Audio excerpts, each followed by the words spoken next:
Hello. In this video, I'm going to be showing an online lesson learning module that I designed for my third grade students on finding the main idea in informational text. This lesson is built using I don't know if I'm pronouncing it right, the Concielo and House framework for online learning design, specifically focusing on the 5 factors influencing online content design, the 5 shifts for impactful learning content interaction, and strategies for designing both learner content interactions and online learning activities. So I'm gonna just show like the module. So we're gonna start off with the learning objectives. Um, I included the verbs like that's from like Bloom's taxonomy in the learning objectives. So it's strong and clear for the students, and it's just simple for third grade students to understand. By the end of this lesson, students will be able to identify the main idea in an informational text, find and highlight supporting details that support the main idea, explain thinking using complete sentences, as well as use digital annotation tools to show understanding. Um, so I tried to just try to have a clear learning progression through the objectives. So this is kind of like the introduction page. So next, I wanted to start off doing like the warm up. So it's a discussion question, and I wanted them to answer what helps you understand nonfiction text or what do you know about nonfiction text. Just so this is a way for them to open their communication skills, see other people's perspectives of what they know about nonfiction text and their understanding, just to boost learning, understanding, um, not and learning engagement in the online course. So this is basically the introduction slash like mini video. Um, this is recorded by me. It's a video about informational text. Basically me modeling and talking about informational text, how to find the main idea of informational text and finding supporting details and going over um text features. Just a short little video, and I kind of set it up where like telling them what to look for in the video and their goal of the video, um, and whatnot. And this, I try to set up the instruction using like a gradual release model. So it's I do, we do, and you do, starting with my support, teacher support, and then shared practice, which is going to be next, and then independent application. So this is technically like the teacher support slash like shared practice. So once again, I created simple, clear expectations for the third graders to do. I try to make it simple as possible because I do have a lot of third graders that are still not tech savvy or might not understand expectations and might not navigate learning management systems like Canvas very well. So just the directions and giving them like reminders, like ask yourself what it's mostly about. Um, so I'm gonna show you the learning activity shared practice that I created using Google Slides. Um, I'll just put it in slideshow mode real quick. So I tried to use a topic that would interest um, my students. Actually, recently in my classroom, we just finished our frogs unit. It was all about frogs. They had to write their essay about frogs. So I tried to create activity relating something that they know or interested in. And here's the lesson objectives. I obviously try to give directions. Um, this is very this is a lot of guided practice, a lot of directions. There is like a drag and drop activity I try to create on Google Slides, which I'll show you how they would do it in a bit. So going over what are frogs, any words they might not recognize, I bolded them. Any words that could be important, added some text features. And then once they need to go out of the slideshow mode, what would happen usually, I would let the kids join and work in groups. And what I love about Google Slides, you could see people typing in real life, like real time. So I could see them typing and their name would pop up and it shows me what they're typing. So I try to incorporate questions, open-ended questions like what is this whole passage mostly about? How do the details connect to one idea? Just giving them that shared practice and kind of a little bit independent application so they're able to activate their new and prior knowledge, and just preparing them by introducing informational texts that they're familiar with in the concept of main idea. Now you're done and showing them this. And I did not include this, but one thing I would definitely include is sentence stems just to support that scaffolding, like, or extra support, because there's a lot of times kids might not be able to come up with a complete sentence right away. So this is a great opportunity to provide that extra additional scaffold sentence stems, but I forgot to include them.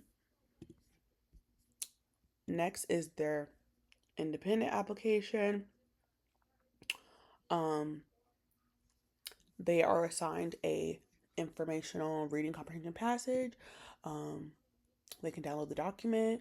This is provided by ReadWorks, and they just have to read through the passage. And there's questions that go along with it, just to um, promote that independent practice, fostering independence, um, and giving them support. This is very nice. Just them applying the skill that they learned in this module.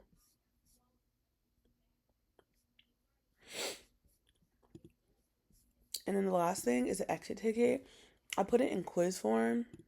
It's not graded, but just to see how the kids feel um, on the lesson. I don't know why the questions are not popping up, but the questions are like, what do you know about the main idea? Um, how do you feel? Let me leave out of student mode. Hopefully it pops up then, the questions, because I know I put the questions up here. Um, there they are. What is informational text? What is one strategy you can use to find the main idea? Why is it important to use text evidence when answering questions? Just to kind of get a understanding of how the kids are feeling. Just checking, just a quick knowledge check. Um, just a quick exit ticket, just to have them think about what they learned, and yeah, being able to apply their skills. So I try to consider the 5 key factors influencing online content design. So it first came to learning about my kids, the learning characteristics. Since this is a third grade class, I try to design the lesson with just like short reading passages, not very lengthy, and incorporating like simple directions that they understand, because remember they are in third grade. So if it's very complex, they're not going to understand. So very simple directions, highlighting any words that are important. And I know I did not include these here, but including sentence starters that would support the reading and writing development, giving them good reading and writing experiences on the online environment. Um, and then second, the learning content complexity. Informational texts are obviously they were carefully selected to be age appropriate for third graders. Um, and topics that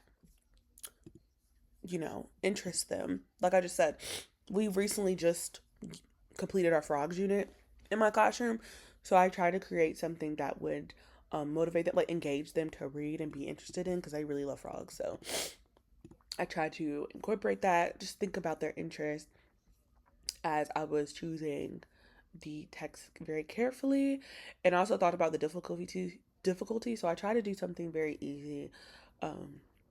For their guided practice to independent practice. So a reading passage that's not very hard, very simple for them.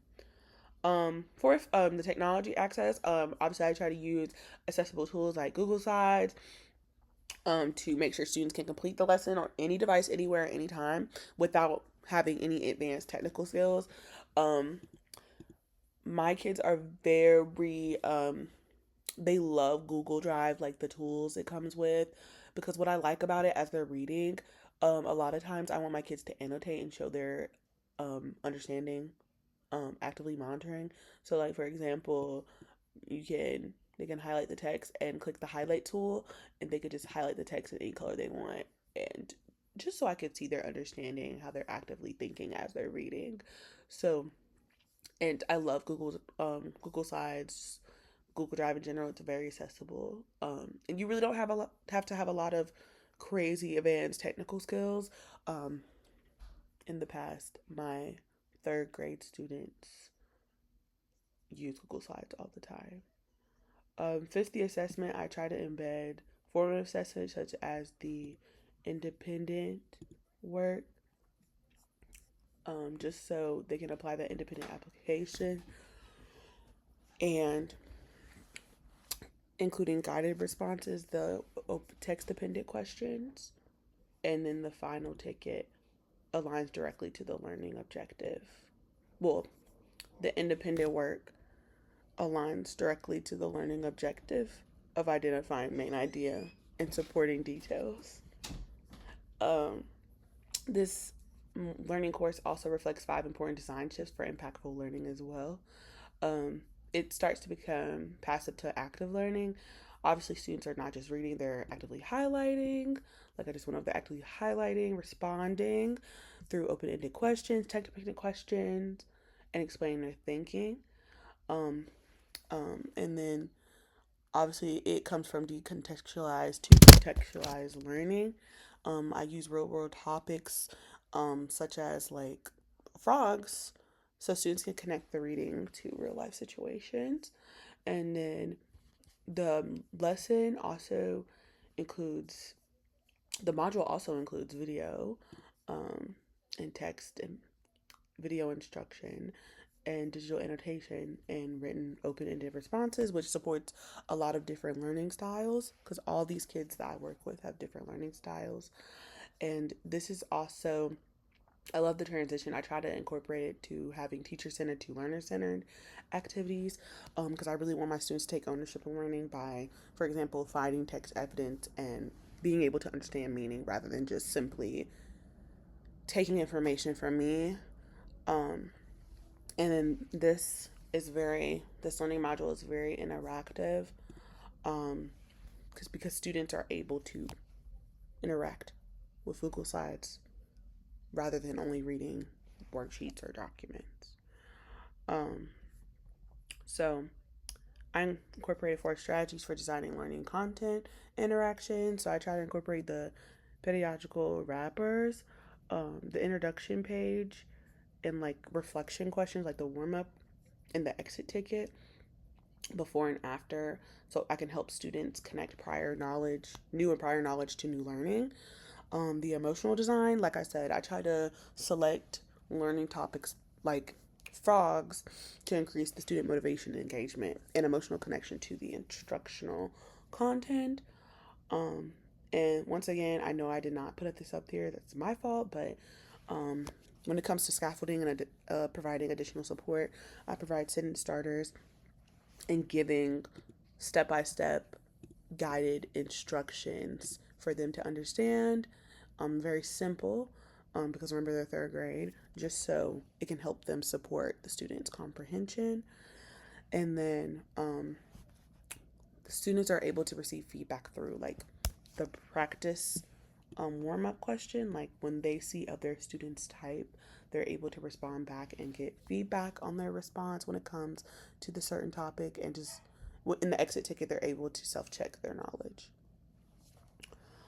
I also applied the strategies for designing online learning activities. Um, when it came into the design thinking, I know it's not up here, but usually in person classroom, I like to call my students reading detectives when it comes to determining the main idea and supporting details when we're reading different text. Um, and like I mentioned before, we use a lot of tools like Google Slides for annotation. Um, my kids really enjoy this. They enjoyed this lesson just because it boosts that student engagement. It makes them want to complete the assignment, making it a meaningful learning experience. And they're also able to work together in this slide and able to see like them working together in real time when they're typing and seeing each other highlight. And like I mentioned before, I use reading texts that have real world informational text like information helping the students understand and applying their skills to meaningful contexts that they're interested in. Uh, but overall, this learning module, this lesson integrates instructional design theory with practical digital tools that we use to create a meaningful, engaging, scaffolded, and student-centered learning experience. I try to make it to where it supports comprehension development while also promoting active participation, collaboration, and meaningful interaction with text. Thank you.